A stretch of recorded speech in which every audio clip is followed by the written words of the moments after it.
just wandered in here, Yeah. and I couldn't help notice this, Brad, and I just... It's rather nice, It's isn't it? lovely, isn't it? I mean, just that is just mega, isn't it? Just tell me about that.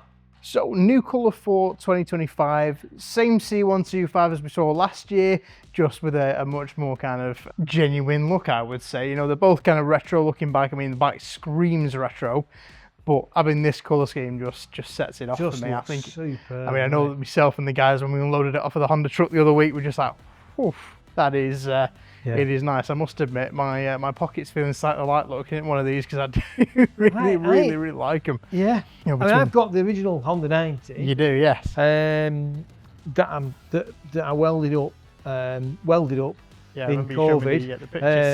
It was an old, I mean, it'd been left in somebody's backyard and it was in a right state, and I've made quite a nice bike out of it.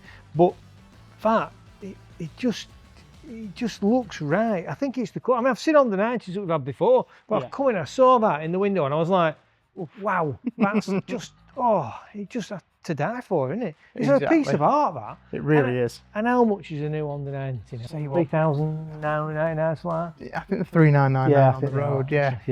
You see push bikes at not much, you know what I mean? Yeah, the price of some of these electric mountain bikes nowadays, and this thing's got remote fob key starting, so you don't need to put a key into the bike anywhere. You just have a nice little key fob about yay big that you just keep in your jacket pocket. It means that it's nice and simple. When you walk away from the bike is immobilized, so it's nice and secure, nice and safe, and that lovely kind of heel and toe gearbox that is just so slick. Superb. Yeah, I like that. I really do like that. So you've got me appetite wet now. Give me a little bit of a tour. What else is new that I might have missed? We got right that you might have missed. Right, okie dokie. Follow me this way. So we've got some great new offers on wings. So I'll show you my favourite one at the moment. We're jumping from one end to the other. Oh, I know, yeah, from one of the smallest bikes to one of the biggest. Up here, but yeah, go with that. Yeah, nothing wrong with that. Yeah. So Gold Wing. Right. Should be 25,799 on the road. We've got a stupid deal on at the moment, which means that you can have one of these brand new unregistered on a 2025 plate with the top box that should be $2,500 just for the parts. You can have this bike for 23,999 on the road with your top box supplied and fitted as well. Wow. So just an absolutely ridiculous deal.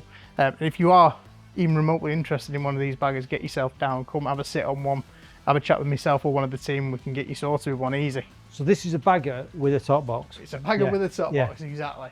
And a DCT, of course. And a DCT. I've ridden DCT Gold Wings. Love them, brilliant. Yeah, DCT takes a little bit getting used to, but I found it, my initial thought, the first 2 or 3 miles was I didn't like it, but then I fell in love with it. I did the slow manoeuvring thing on a wing, and when I was doing the advance the other year, which probably isn't the ideal bike to do. I was just going to say, when you came in and said, I'm doing me advanced, what are you going to be taking, Phil? We were thinking CB1000, NT, Gold Wing. Right, okay, fair enough. I like a challenge, why not? Oh, exactly. I like a challenge, as you know. So, yeah, I like the DCT. The DCT is good. Love taking these out for a bit of a run. In fact, I need to take one of these out this year again because I haven't been out on one for a while. I did quite a bit on one last year and not done much this year, so definitely need to get one of these out. And we've got demo, haven't we? Gold Wing. Yeah, we've got a Gold Wing demo. The demo that we've got at the moment is a Tour, so you'll enjoy the heated seats and the heated grips and all that sort of stuff as well. What else? Handily, right next to you. Not like that we planned it or anything. No, we didn't. No, we didn't. That, to be fair, yeah. So brand spanking new 2025 CRF 300L. So for this year, same chassis, same engine, same gearbox that we all know and love.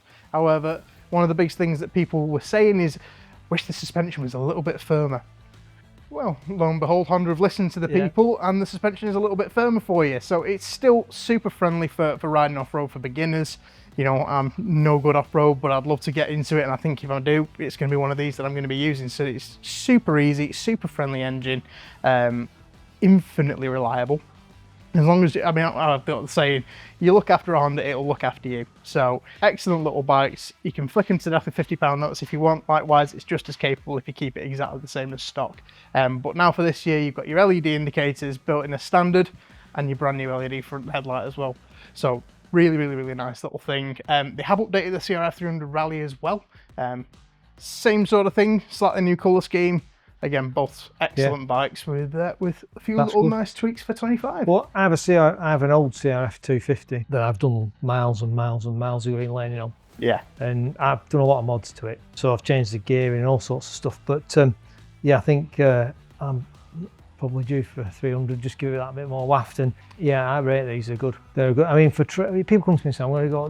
They'll come and say, "I'm going adventure riding and I'm looking at a, you know, great big bike," and I'm like, "It's not what you want for trail riding. What you obviously, if you know, adventure bikes have got their place, but for trail riding, doing some trails on, that is the ultimate bike in my opinion, because it's just tractable, usable, not too expensive, not too peaky. It's not an enduro bike. It's a really, really good usable trail bike. Exactly. It's not overly aggressive, which is the one thing that you can get yourself into going out and buying something ridiculously expensive, but it's just so aggressive. And it'll do it. It'll just do everything. Will do whatever you throw at it. Yeah, it will. You know, it really will. You know, and it will do it. Yeah. Without breaking a sweat. Really good. So it's three things. Is there anything else that I should do that could be pointed? I see that's a new colour scheme on that.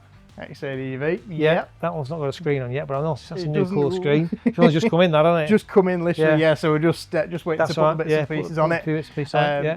We're one of the lucky people that have one of the last X-ADV special editions in the UK. So there was only 30 of these models being brought into the UK. There are quite a lot of dealers that haven't even seen one. So I have got one left. That's a little bit of a secret for people watching this video, but one left. Yeah. Obviously with this one, it's a little bit more expensive, but you do get a lot more for your money, shall we say. So limited edition colour. You will get all the little bits and pieces as well. So you do get the adventure pack, the comfort seat, and the heated grips with that one as well, including the price, and they're all kind of factory fit.